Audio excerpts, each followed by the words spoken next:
Hay mga kalulu, sa sobrang taas nga ng bilihin, 10 hanggang 20 pesos mo, meron ka ng ulam. Nagtitinda hindi lang para kumita, para rin makatulong sa mga estudyante. Dito na rin po sila bumibili ng baon. Kaya pag after po nila dito kumain, bibili ng baon din, pasok na po sa school.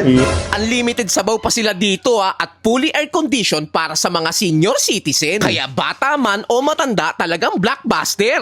Estudyante, tsaka po mga teachers, dito po sa tapat namin po. Isipin mo 10 piso meron ka ng nuggets, hotdog, skinless, langgunisa, adobong itlog, meatballs, burger steak, 20 pesos lang yan May mga gulay din sila at mga lutong ulam. Kare-kare, adobo, chicken barbecue, at napakadami pang iba. Nagustuhan ko nga yung chicken pastil nila dito Ang laki pala ng chicken pastil nyo dito. Ay, opo naman po. Sigurado po bumusog ka sa sarap. Dito lang yan sa AKLS Food Hub. Located sa 713 Solis Street, Corner 1 Luna Street, Tondo, Manila. Tapat lang sila mismo ng Francisco Benitez Elementary School. Yo, madam, magandang tanghali. Yung magandang tanghali, Sir Kalulu. Yo, napansin ko, ang dami yung mga ulam dito. Tanong Yes, ko lang. para po sa mga estudyante natin dito sa Solis. Yun. Tanong ko lang, magkano nag-range yung mga price ng mga ulam nyo dito? 20 to 25 pesos lamang po. Sir, like po ng burger patty, skinless, hotdog, longganisa, at marami pa pong iba. Yun, grabe, ang dami nga. Tulad nito, magkano ba tong hotdog nyo dyan? Yes, 20 pesos lang 20 po. 20 pesos. Ang fried egg po natin, 15 pesos. Sa Shanghai, 20 po, 3 pieces. Chicken poppers, 20. Nuggets, 10 pesos each. Patty, 20. And skinless po, 20 pesos lamang po. Yun, grabe. Ito, may chicken pastil pa kayo, Yes! Chicken pastil po, meron pong original flavor and spicy po. 25 pesos lamang po. Yun, grabe. Ang mumura ng mga tinda nyo dito, Yes, sir. Ano kadalasang mga kumakain dito?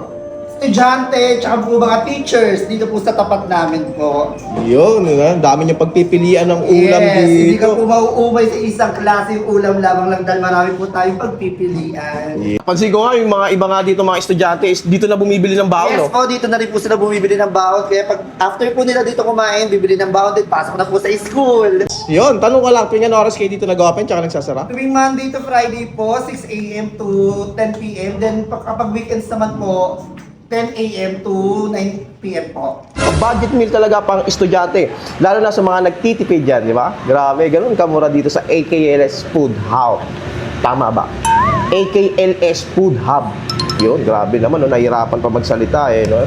Tikman mo natin itong langgunisa nila na 20 pesos lang.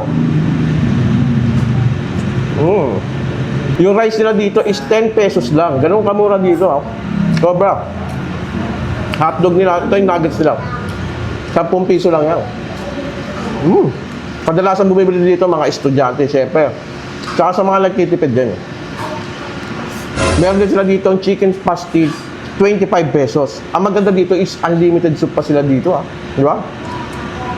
Ganon sila kamura dito. Ganon sila kagalante sa mga customer nila. Ba't 25 pesos makakain ka na with rice na, di ba? Kamura.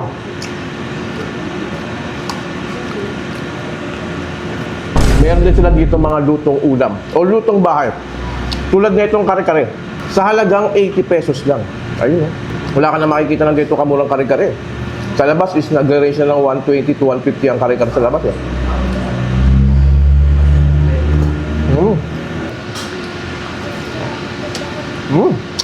Chicken barbecue. Diba? Sa mga nagtitipid dyan, dito kayo pumunta. Dahil na mga estudyante at mga guro, kadalasan pumunta dito.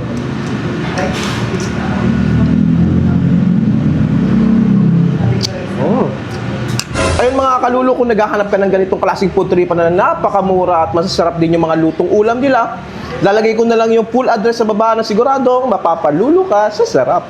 Yun, madam, ang ganda ng outfit mo. Ang laki pala ng chicken pastil nyo dito. Ay, opo naman po. Sigurado po bumusog ka sa sarap.